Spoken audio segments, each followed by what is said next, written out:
A Parashá Berrar quer dizer no monte.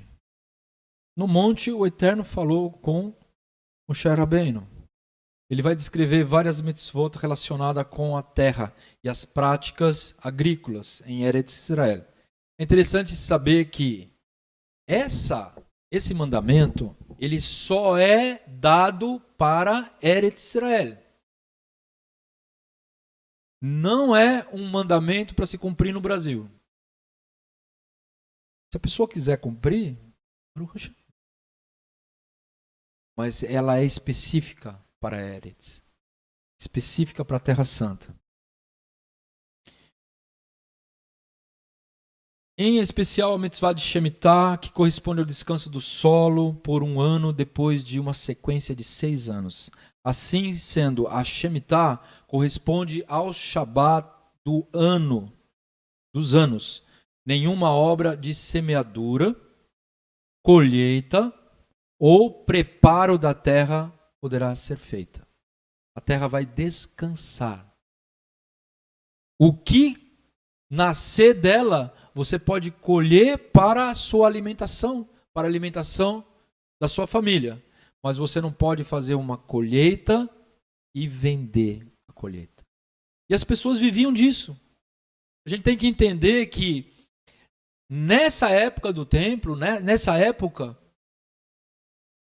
até pouco tempo atrás, antes da Revolução Industrial, principal,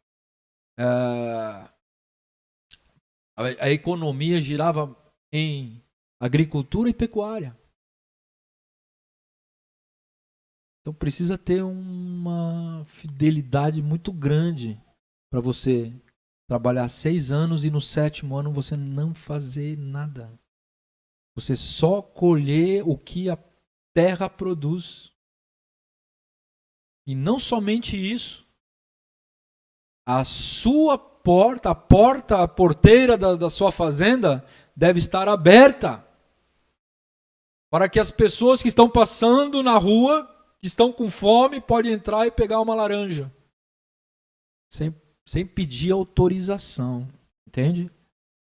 Ela vai entrando dentro da sua casa, sem bater palma. Eu posso pegar uma laranja? Não.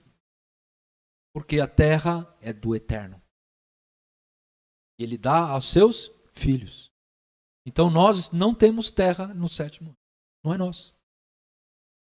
O animal pode entrar, ir lá e começar a pastar dentro da lavoura ali. É para o animal. É para o passarinho.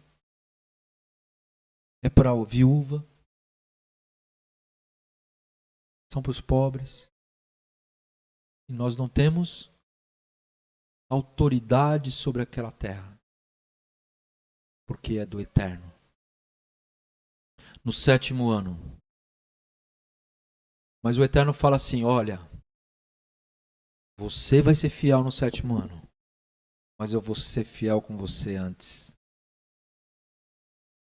No 6º ano eu vou dar uma super colheita, que vai dar para vocês no ano da Shemitah, e ainda o outro ano quando você começar a plantar. Vai ser 3 vezes maior. O 6º ano. Para você ficar tranquilo. Baruch Hashem. Seu Deus é fiel. E o ano de Shemitah também, ele é um ano onde, se você tiver um servo Yehudi, que ele está te servindo por causa de dívida, também a dívida dele é paga. Por exemplo, ele pediu emprestado um valor, você emprestou, ele ficou de pagar, não pagou. Ele já vendeu a terra dele para o outro que também estava devendo. E ele tem uma dívida com você. E essa dívida vai ser paga em 8 anos. 8 anos de trabalho para pagar a dívida. E se faltar, por exemplo, 5 anos para Shemitah, Então ele só vai trabalhar 5 anos, o resto vai ser pago. Não pode trabalhar no ano da Shemitah. No ano da Shemitah, as dívidas são pagas. É do Senhor. E nós vamos ter, além do 7º ano, nós vamos ter 7 vezes 7. Olha só, tudo gira em torno de um ciclo de 7. Né? Desde a semana, 6 dias, Shabat. O mês, 6 meses, Tirei, que é um mês tem mais festas. 6 anos, 7º ano, descanso da terra. E um ciclo de 7 Shemitot, o 7º sábado é Yovel, que é um tipo de uma Shemitah Gadol, ou seja, aquela Shemitah que liberta os escravos, aquela Shemitah que mostra que a terra é do Eterno e ele dá ao povo. No Yovel, a terra volta à posse da família de herança. Por exemplo, Josué distribuiu as terras entre as tribos de Israel. O Eterno fez isso através de Yehoshua. Então, cada família dentro daquele território foi dividido as posses. Família maior recebia uma terra maior. E foi passando nas gerações. E essas pessoas que estavam ali, muitas delas vendiam as suas propriedades. Trocavam, vendiam. Quando deu 50 anos, a família volta para aquela terra aqui, da herança. Se eu tenho um terreno que está dentro da minha família, é meu, da minha família, vai passar para o meu filho, e eu quero vender aquele terreno para um outro Yehudi, e falta, por exemplo, 30 anos para chegar o Yovel. Falta 30 anos. Então aquele terreno vai valer um determinado preço, conforme a colheita de cada ano. Aquele terreno vale aquilo. Porque falta 30 anos para ele voltar para a minha família. Vocês entendem? Se o terreno que eu vou vender falta 5 anos para voltar para a minha família, então o preço dele abaixa. Então existe o retorno. Por quê? Porque a terra é do Eterno. E ele deu às famílias. Então nada é posse total. Com exceção das cidades muradas. Aqueles territórios dentro de cidades muradas, daí sim. Daí não tem essa questão de Shemitah. Não é uma lei que está sobre esse território. Isso vem nos mostrar que para servir ao Eterno, nós temos que ter emuná. Temos que ter fé. Não é para qualquer um. Na verdade é para todo mundo. Mas não são todos que têm condições. E não é fácil cumprir uma Shemitah. Precisa ter fé. Precisa ter fé. Tudo isso tem o seu significado espiritual. Será que nós estamos confiando no Eterno? De forma de que a gente tem tanta confiança no Eterno que a gente entende que Ele que cuida de nós, que Ele que vai prover o nosso sustento. E que se Ele indica para que a gente faça uma determinada ação, a gente confia plenamente no Eterno. para fazer aquilo que Ele determina. E isso serve para muita coisa.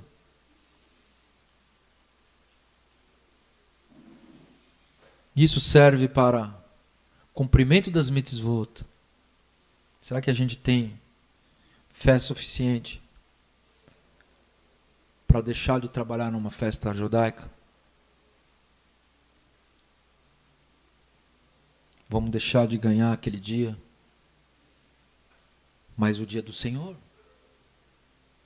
Um sábado? O dia do Senhor? Um Shavuot? O dia do Senhor? Será que não vale a pena a gente tentar o máximo, tentar negociar no nosso trabalho? Para que a gente não toque na terra do Senhor? Fazer o máximo. Será que a gente tem fé o suficiente para fazer isso? Meus irmãos, não estou falando para fazer loucura, perder o emprego por causa disso. Mas eu estou falando para se esforçar. É isso que o Eterno quer que a gente faça. Se esforce e tenha emuná, e tenha fé nisso.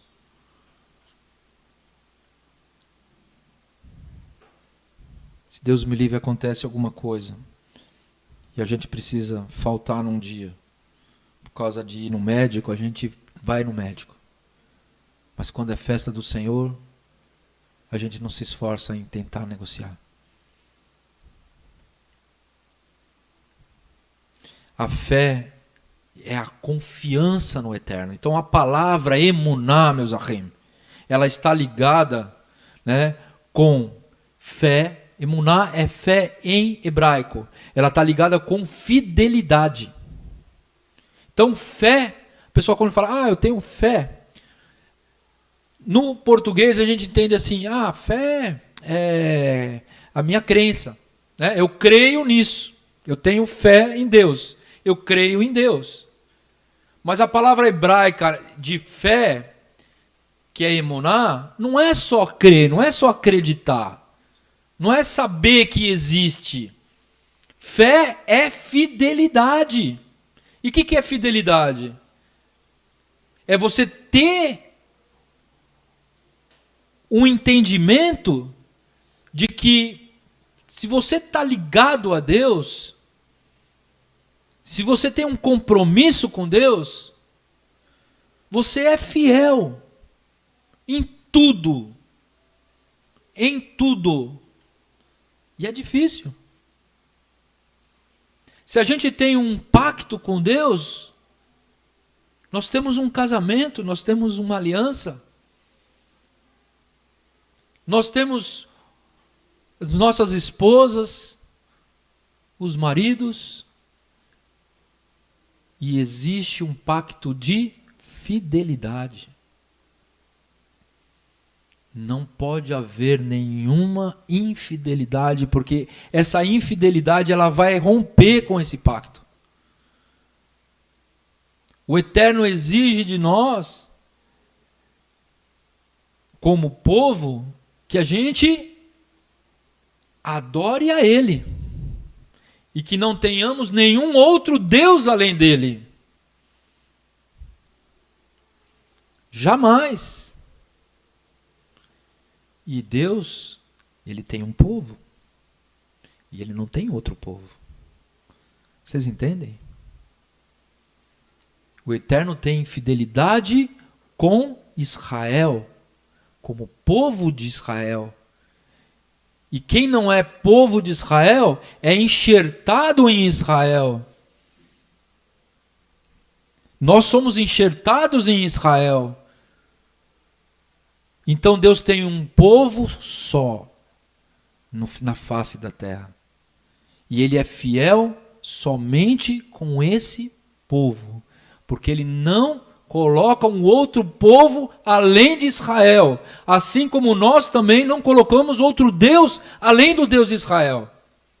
Então nós temos que entender que nós somos Israel. Paulo fala isso, as Escrituras falam isso. Deus não tem compromisso com outros povos. Ele tem misericórdia. Ele tem misericórdia, ele ama, mas não tem compromisso. Quem tem compromisso tem fidelidade. A palavra emuná é fidelidade, é lealdade, é permanência.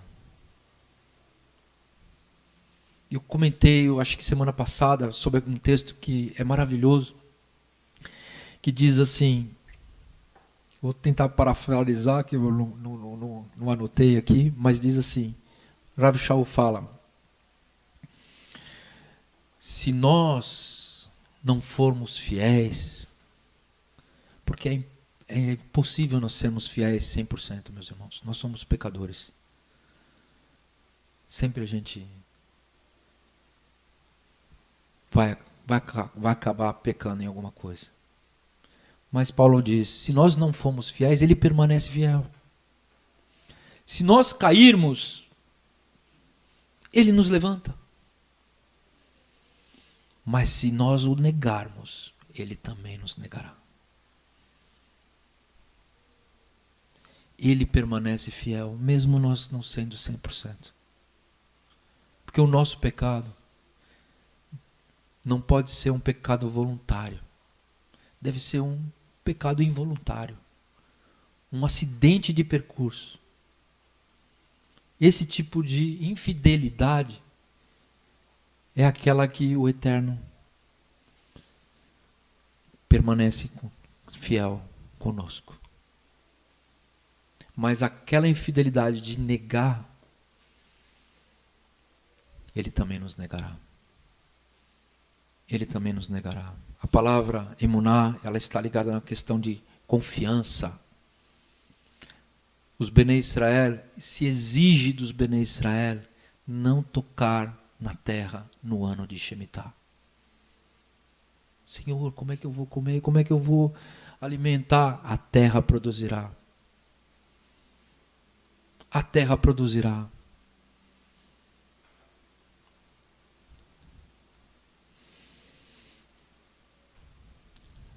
Nós devemos guardar os mandamentos de Deus com toda a nossa alma e com toda a nossa força. Isso é uma terra que a gente não pode tocar. Deuteronômio 26:16 diz: nesse dia o Senhor teu Deus te manda cumprir estes estatutos e juízos. Guarda-os, pois, e cumpre-os com todo o teu coração e com toda a tua alma. O que é coração e alma? O que o texto está dizendo? Que nós devemos ser fiel com o Eterno, mas não naquele sentimento de ser obrigado. Porque todo mandamento tem como base amar a Deus e amar o próximo. Então, quando a gente é fiel ao Eterno, quando nós amamos ao Eterno, nós cumprimos as mitzvot com alegria. Com a nossa alma. Dentro do nosso coração. Então, quando nós estamos aqui no Shabat reunidos, cumprindo essa mitzvah tão importante, eu faço isso com muita alegria. Não vejo a hora de chegar a Shabat. Por quê? Porque a atmosfera é diferente. Cumprir essa mitzvah é maravilhoso. Estar numa festa judaica, num Pesach, a gente não vê a hora de chegar ao Pesach. Agora nós vamos, semana que vem, vamos fazer Shavuot, vamos fazer uma vigília aqui na Brito, lá. Domingo para segunda, não vamos até muito tarde. Quem puder vir na segunda-feira de manhã, nós vamos fazer um shacharit. Quem puder, mas se esforça para vir. Faça um esforço. Seja fiel. Interessante, semana passada, Rosh Manuel de São Paulo, da Beit Bikurim, falou um negócio muito interessante sobre festa. A palavra que ele utilizou, né, ele lembrou a questão dos Moadim, das festas, como encontro marcado. Encontro marcado. Se a gente precisa de Deus,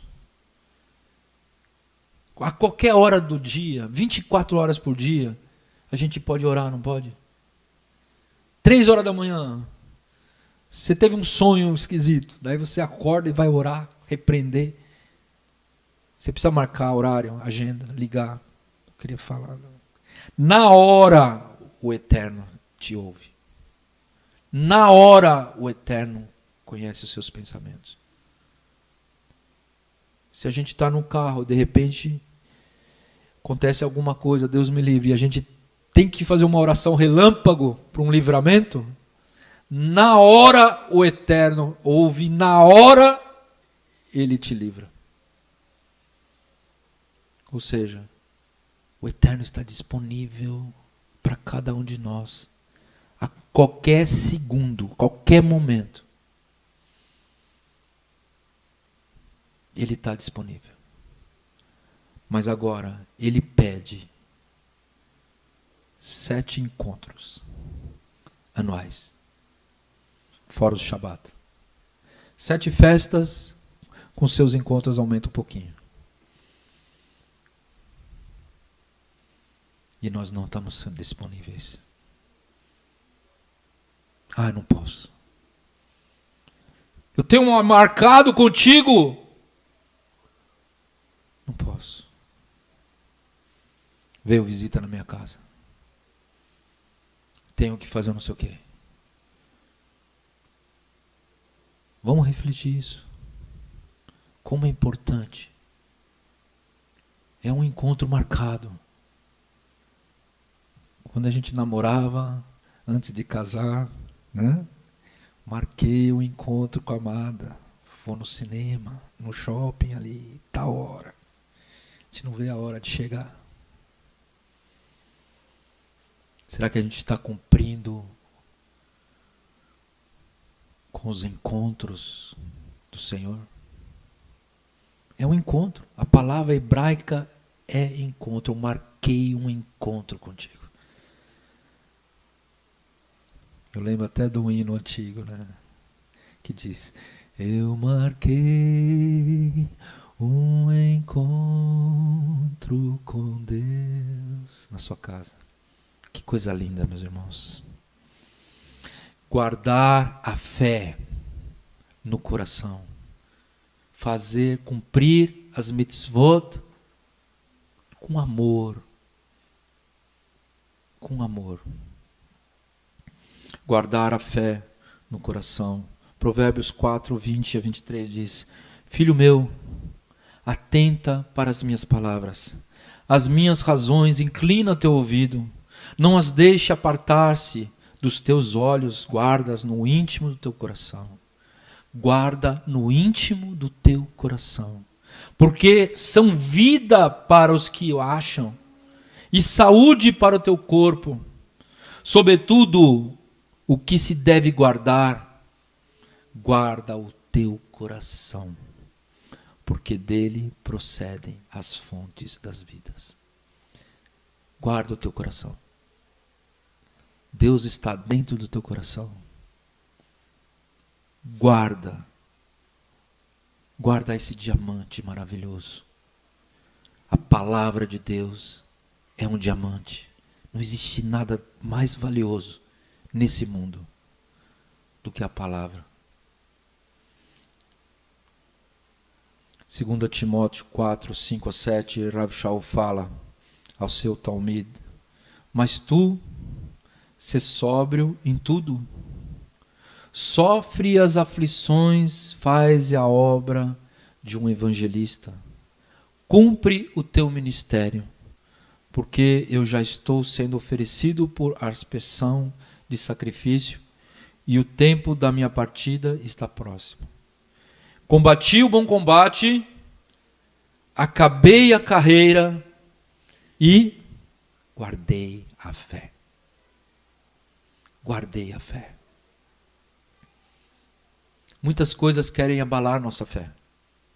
Às vezes uma tribulação muito forte faz com que a gente questione algumas coisas. Senhor,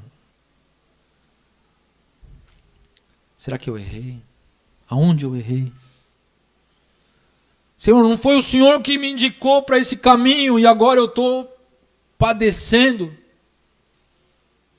Abraão podia falar isso para o Eterno quando ele falou, Lech Lechá, vai para si mesmo, vai para a terra de Israel. Quando chega lá tem fome. O gado começa a morrer de fome porque não tem comida, não tem pasto, não tem água. E ele fala, mas Eterno, o Senhor não mandou eu sair lá de Haram? O Senhor não mandou eu sair onde tinha muito pasto para o meu gado?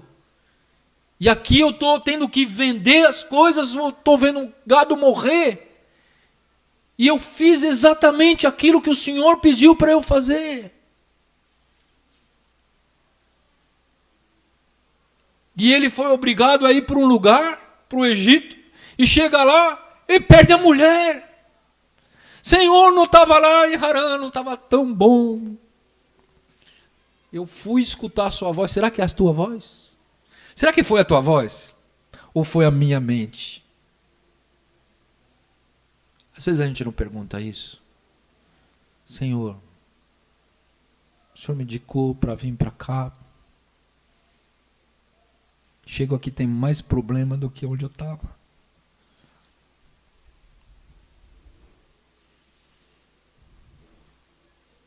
Guarda a fé. Porque o Eterno tem planos. O Eterno tem planos. E às vezes esses planos é passar por um desertinho. Guarda a fé. A experiência com Deus, ela não deve ser esquecida e nem negligenciada. Porque quando a gente passa por esses desertos, a gente aprende coisas importantes. A gente tem experiências com Deus. Deuteronômio 4:9 diz, tão somente guarda a ti mesmo e guarda bem a tua alma, que não te esqueça daquelas coisas que os teus olhos têm visto, e não se aparte do teu coração todos os dias da sua vida, e as farás saber aos teus filhos e aos filhos dos seus filhos. Não esqueça das coisas que vocês têm visto. A Torá diz, quantas experiências nós tivemos com o Eterno. Boas, maravilhosas. Daí passa um ano, a gente já esquece. Como se nunca tivesse passado. Nós somos especialistas nisso, esquecer as coisas boas que o Eterno faz e fala. E a gente só olha para agora e fala, olha só o que eu estou passando. Vê se não é injusto. Deus me livre. Guarda a ti mesmo. Guarda a fé no coração. No íntimo do teu coração, guarda a palavra de Deus. Guarda a promessa que Ele tem para você. Às vezes a gente tem que tomar um remédio amargo. E esse remédio vai curar a gente. Não vai ser com mimos. Não vai ser com farturas. Sempre farturas. Vai ter momentos onde nós vamos ter que nos conformar com aquele momento e administrar aquele momento. No meio da Shemitah, onde você olha para a terra, ela está ali, você não pode tocar nela. Só pode pegar aquilo que é para o dia.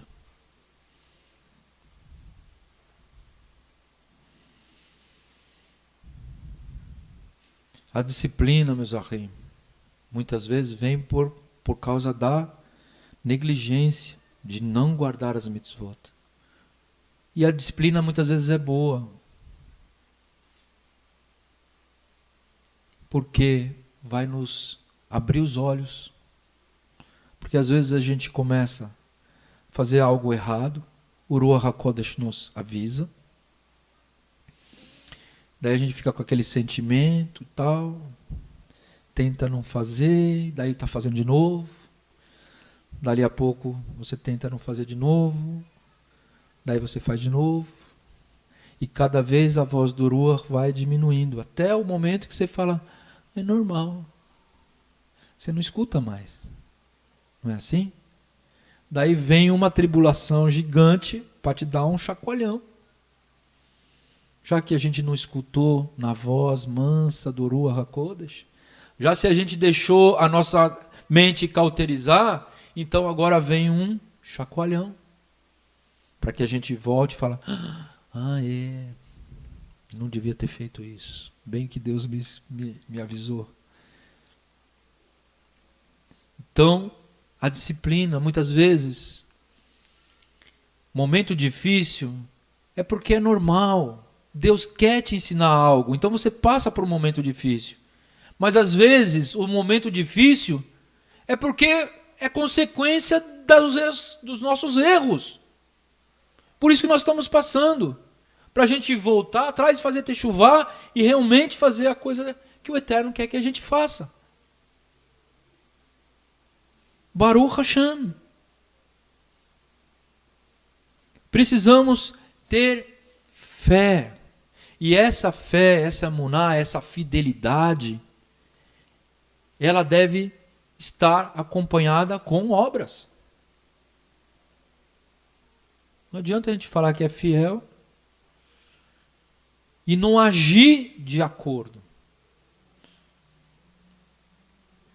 Yaakov 2, 17 e 20 diz, assim também a fé, se não tiver obras, é morta em si mesma. Mas dirá alguém, tu tens fé e eu tenho obras. Mostre-me a tua fé sem as tuas obras e eu te mostrarei a minha fé pelas minhas obras. Às vezes a gente mostra a nossa fé, a nossa crença, a nossa fidelidade, não em palavras. A palavra é fácil. Falar é fácil, agora viver é difícil. No dia a dia, ser fiel não é fácil. Mas é o que o Eterno exige de nós, santidade, fidelidade, ter fé. Tu crês que há um só Deus? Fazes bem. Também os Shedim também creem. Os Shedim creem, os demônios creem também que existe um só Deus. Eles creem e estremecem. Mas, ó homem vão, queres tu saber que a fé sem obras é morta? Porventura nosso pai Avraham não foi justificado pelas obras quando ofereceu sobre o altar o seu filho Isaac? Olha só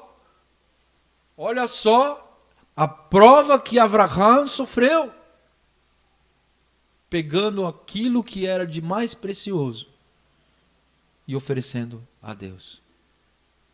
E quando ele oferece, ele é livrado.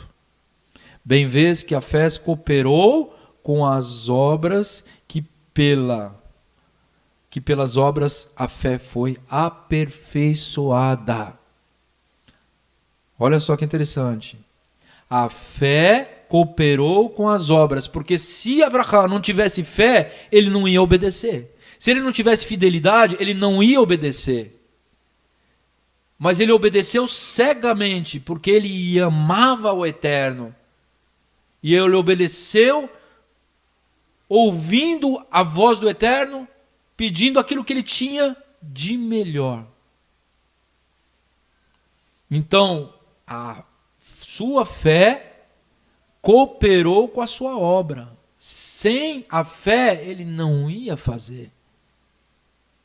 E pelas obras que ele fez, ele teve uma experiência com o Eterno. Então, através das obras que ele fez, a sua fé foi aperfeiçoada, foi firmada. Ele tinha mais fé antes de sacrificar Isaac do que depois. Desculpa, ele tinha mais fé depois de sacrificar Isaac do que antes. Porque as obras fortaleceram a fé. E assim que os nossos sábios dizem, que uma mitzvah A recompensa de uma mitzvah é o cumprimento de uma outra mitzvah. A gente faz um mandamento, dali a pouco o Eterno nos dá a possibilidade de cumprir o outro mandamento. E daí a gente cumpre o outro mandamento, daí vem um outro mandamento. Daí a gente está cumprindo a vontade do Eterno. Se fortalecendo nas obras, fortalece a nossa fé, fortalece a nossa experiência com o Eterno. A fé é a certeza e a confiança na provisão do poder de Deus. Lucas 17,6 diz, e disse o Senhor, se tiveres fé como um grão de mostarda, direis a essa amoreira, desragai-te daqui e plante-te no mar, e ela vos obedeceria. Se tiver a fé, a confiança no poder de Deus, do tamanho da menor sementinha. Interessante quando Yeshua está no barquinho ali, começa a chover, começa a dar aquele temporal, os talmidim de Yeshua começa a ficar apavorado e Yeshua dormindo. Né? Vocês conhecem essa história? Daí os talmidim de Yeshua falam, Senhor, acorda, nós vamos perecer. E Yeshua fala assim, vocês são tímidos. Ele orou, passou tudo, né? Acabou a tempestade, o mar se acalmou. E Yeshua fala, por que vocês são tímidos? Por que vocês não têm fé? Ou seja, nós temos que ter fé até de fazer uma tempestade parar. Nos é dado isso. Não com o nosso poder, mas o Pai pode ouvir a nossa voz e parar uma tempestade. Por que vocês são tímidos? Nós não podemos ser tímidos.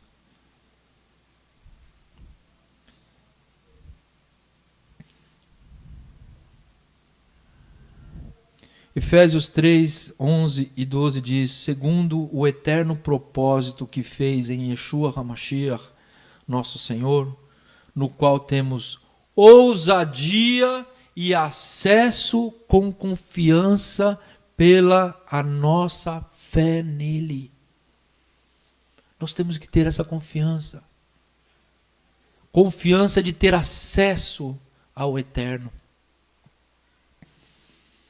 E Ele fazer em nós a vontade dEle. E a confiança deve estar no eterno e não em nós mesmos. A confiança deve estar no eterno e não no homem. 1 João 3, 19 e 22 diz, e nisso conhecemos que somos da verdade.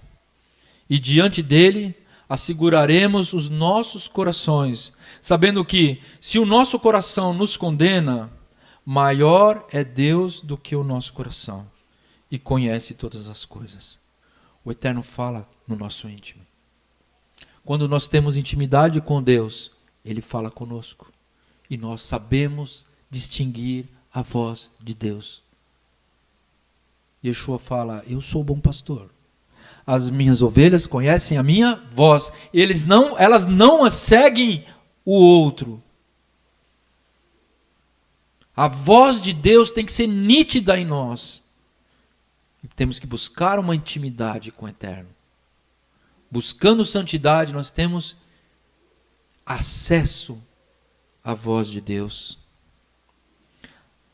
Então, quando no nosso coração a gente escuta a voz do Eterno, a gente identifica e essa voz nos direciona. Amados, se o nosso coração não nos condena, temos confiança para com Deus. E qualquer coisa que pedimos, dele a recebemos, porque guardamos os teus mandamentos. Ó, Yohanan falando isso. Guardando os mandamentos. E fazemos o que é agradável à sua vista. O coração, ele representa o mais íntimo da pessoa. Nós somos como o tabernáculo de Deus. Nós somos o templo do Ruach HaKodesh. Nós somos o Mishkan de Deus. O Espírito de Deus habita em nós, por isso que Ele fala no nosso íntimo.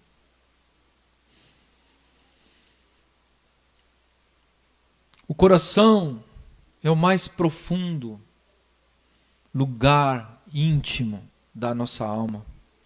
Ele é como o Kodesh HaKodashim do Mishkan. Ele é o lugar santíssimo, santo dos santos. O que havia ali no Kodesh HaKodashim?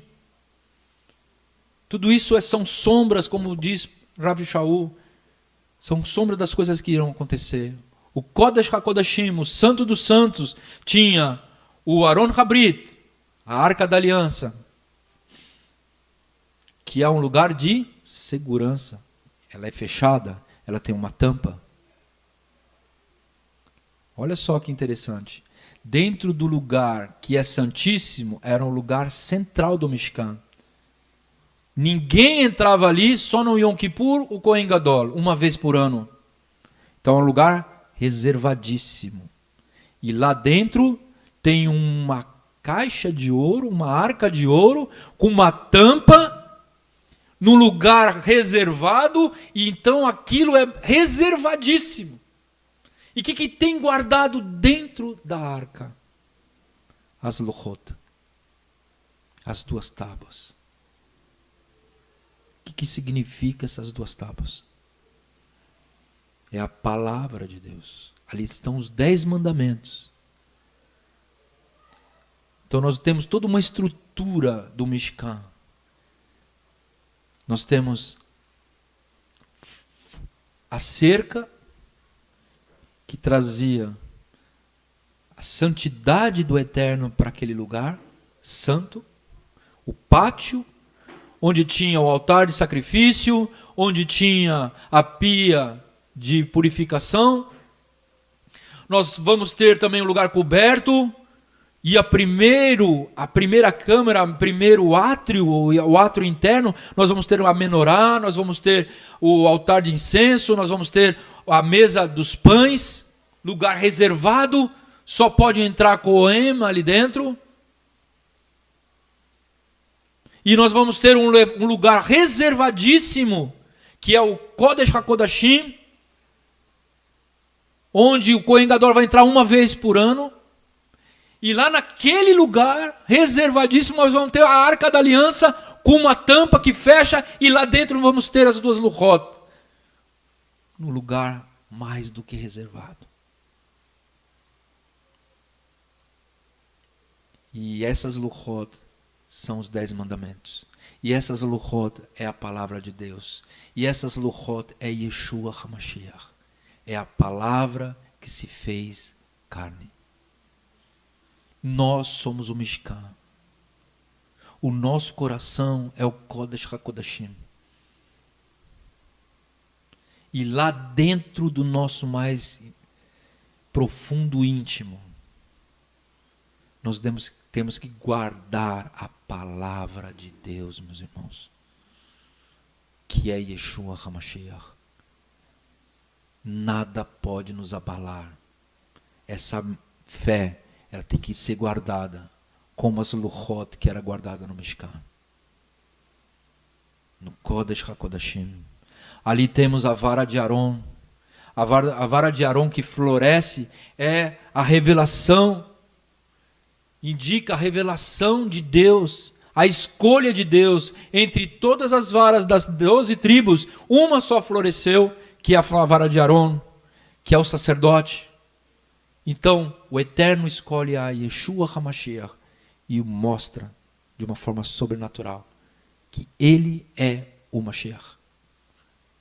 Guarda, não deixa abalar.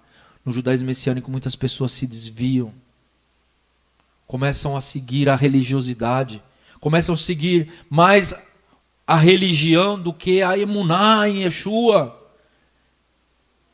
As experiências que nós tivemos, guarda a sua coroa, guarda essa preciosidade. no íntimo do teu coração, como o Eterno nos mostrou no Mishkan. Guarda ela dentro da arca. Nada pode abalar a nossa fé. E ali também tinha um pote de maná, que é o alimento que não estraga, que é o alimento eterno. Quando ele estava fora, na areia do deserto, ele apodrecia de um dia para o outro. Mas quando ele entra no Kodesh HaKodashim, passa milênios, e ele não apodrece. É a palavra de Deus. Se está fora do coração, essa palavra vai apodrecer, vai passar, você vai esquecer. Mas se está dentro, ela vai preservar. E é um alimento para sempre, para sempre, para sempre. Por isso que Yeshua falou, aquele que beber da água que eu der, fluirão de dentro água e não vai mais ter sede. Porque ela não apodrece, porque ela está guardada. Guarda o teu coração acima de todas as coisas. O Eterno está colocando a palavra no teu coração. Não se abale. Vai vir tribulação, vai vir questões, vai vir uma série de tempestades. Guarda ela no fundo do Aron Habrit, do teu coração. Não se deixa abalar. E a tampa do propiciatório.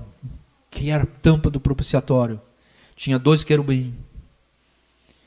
E o Eterno falou assim: esse é o lugar onde eu vou me comunicar contigo. A voz do Eterno saía do meio dos querubins. Moshe falava com Deus no Mishkan, ele entrava no Kodesh HaKodashim e ele ouvia a voz saindo do meio do propiciatório. É o ponto de contato. Por que no meio dos querubins? O queruv, né, o anjo queruv, é o anjo da guarda do Eterno. Ele é aquele anjo que ficou no caminho da árvore da vida, guardando o caminho com a espada. Quando a gente entra no lugar Kodesh, tinha 2 querubins bordados nas cortinas, para mostrar, aqui é um lugar reservado. A voz do Eterno saía no meio dos querubins. É o ponto de encontro. É o lugar da árvore da vida. Yeshua falou, eu sou o caminho. Está falando sobre o Mishkan. O caminho, eu sou a verdade e eu sou a vida. Ninguém chega à presença do Pai se não for pelo caminho, e se não for pela verdade, e se não for pela vida. O Aron Habrit tinha as varas, que era o contato, o lugar onde os levitas seguravam para levar o Aron Habrit. Eles não podiam olhar. Quando o Aron Habrit estava caminhando no deserto, na marcha, era coberto. E uma tribo, a tribo de Kehat, era a família, uma família da tribo de Levi. Cada família tinha sua atribuição. Uns levavam as coisas mais sagradas, como por exemplo o Aron Habrit, Kerat, né? Eles levavam isso, mas eles não podiam olhar para dentro do propiciatório. Eles tinham que segurar naquelas varas, que é o ponto de contato. E a tradição diz o seguinte, que quando eles levavam, eles não sentiam peso. Existia um peso espiritual da responsabilidade daquela família em carregar o Aron Habrit. Existia um peso muito grande espiritual, mas o peso físico eles não sentiam. Era como levar um travesseiro de penas. E eles quase flutuavam quando carregavam. 4 homens para levar o Aron. Mas eles tinham temor. Eles tinham um sentimento de privilégio. Eles tinham um sentimento de estar sendo beneficiado. Mas também eles tinham aquele sentimento de obrigação, de zelo, de primor, de atenção com as coisas do Eterno. Esse é o tipo de sentimento que nós temos que levar, meus irmãos. Nós estamos levando as coisas sagradas do Eterno. Deus nos dá o privilégio de carregar a palavra de Deus que está ali dentro daquele Aron. Quantas pessoas estão precisando da palavra?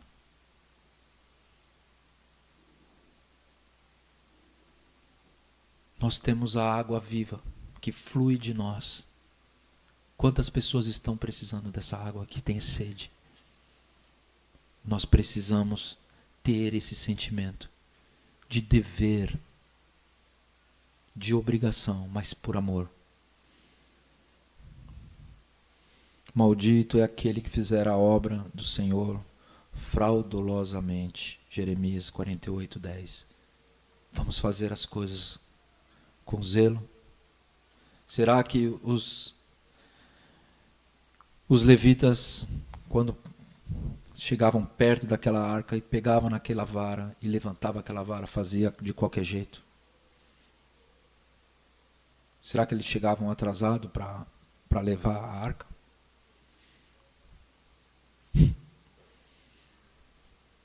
Vamos ter zelo, meus irmãos. Nós estamos levando a palavra de Deus.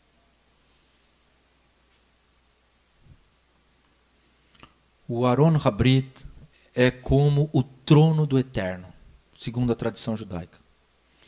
Ele representa o conceito da divina presença.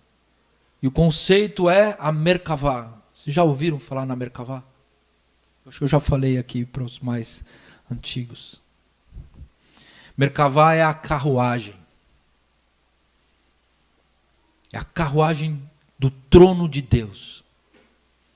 O Aron Habrit, quando os levitas estão levando o Aron Habrit, eles estão flutuando praticamente. E eles estão levando o que é de mais sagrado no Mishkan, que representa o trono de Deus. Porque estão levando dentro da arca as 2 luchot, a palavra de Deus, os 10 mandamentos, que é o resumo da vontade do Eterno, que é o resumo da Torá, e que é o próprio Mashiach, que é a palavra viva.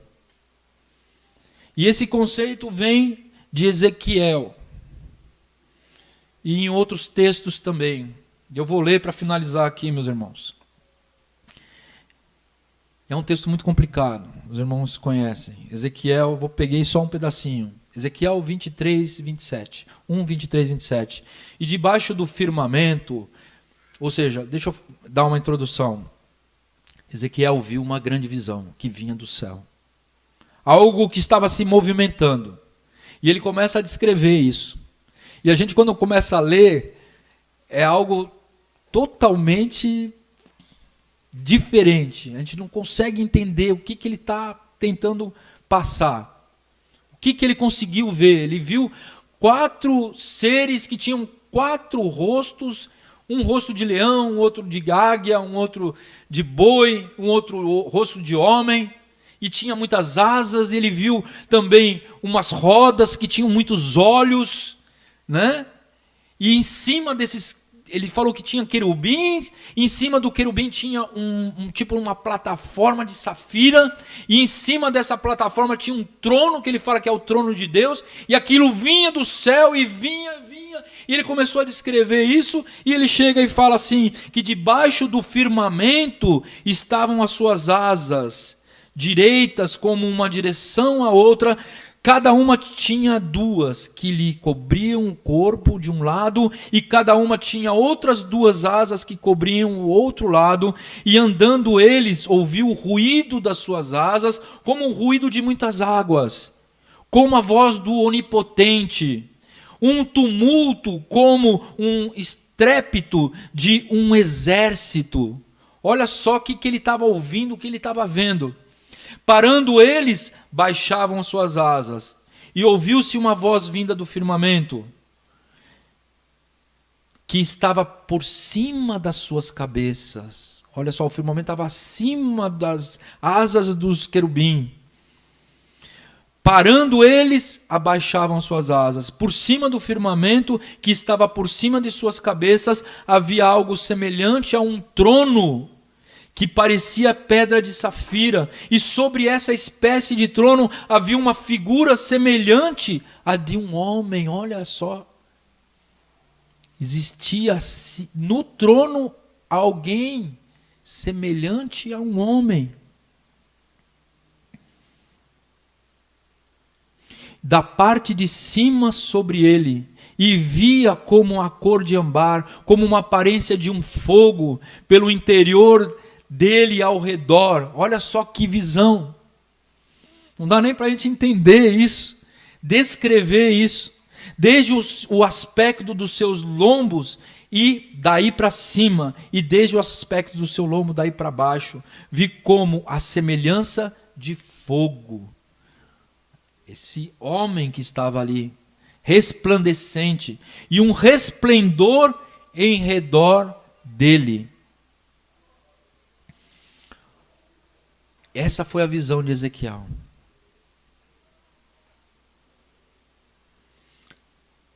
Quando nós olhamos essa visão, nós temos uma impressão de que os anjos estão embaixo de uma plataforma, de um firmamento, e aqueles anjos, aquelas rodas cheias de olhos, são uma categoria de anjos também. Existem 10 categorias de anjos. Estavam os querubim, estavam os elilim, que são esses anjos, que têm um aspecto redondo, assim, cheio de olhos, e eles estavam andando juntos, junto com aqueles seres. Então eles estão embaixo de uma plataforma, e em cima dessa plataforma, um trono, e em cima do trono, um semelhante a um homem que resplandece. E tudo isso em movimento. Você imagina isso. Isso aí se chama-se Merkavá. Merkavá no hebraico é uma carruagem. Carruagem que significa a presença de Deus. É uma forma muito estranha de a gente entender a presença do Eterno. Tem os seus significados. E a impressão que nós temos é que os anjos, aqueles seres, aquelas duas categorias de anjos, estão sustentando uma plataforma que sustenta um trono e que sustenta alguém que está sentado no trono. Nós que estamos nesse mundo, nós entendemos, olhando para essa visão, que os anjos estão levando o trono. Mas como os levitas que estavam levando a arca, não eram os levitas que estavam levando a arca, mas a arca levava os levitas. Porque assim, Nós estamos no meio físico, nós entendemos isso porque tem a força da gravidade. Mas espiritualmente, a força da gravidade no mundo espiritual é o contrário, meus irmãos. É como a estrela de Davi, que tem uma base para cima e uma base para baixo, e ela está junta. No meio espiritual, aquele que está sob o trono sustenta o trono, e o trono sustenta o firmamento, e o firmamento sustenta os querubim, e os elilim, e os seres, e toda essa Merkavá sustenta o universo e sustenta a terra. Não existe força gravitacional no mundo espiritual. Deus sustenta todo o universo. Baruch Hashem. Por isso que nós não podemos ficar preocupados com o que devemos comer, com o que devemos vestir. Yeshua fala, basta o mal a cada dia. Como a Merkavá, o Eterno sustenta o universo. E Ele puxa para si todas as coisas, elevam. Satan quer tirar essa força. Quer nos colocar para baixo. Mas o Eterno nos puxa como uma gravidade de sustentação. Quando a gente se sentir para baixo, levanta. Levanta porque é o Eterno que nos sustenta. O Eterno que nos coloca em pé. Baruch Hashem. Que o Eterno possa nos abençoar grandemente. Baruch Hashem.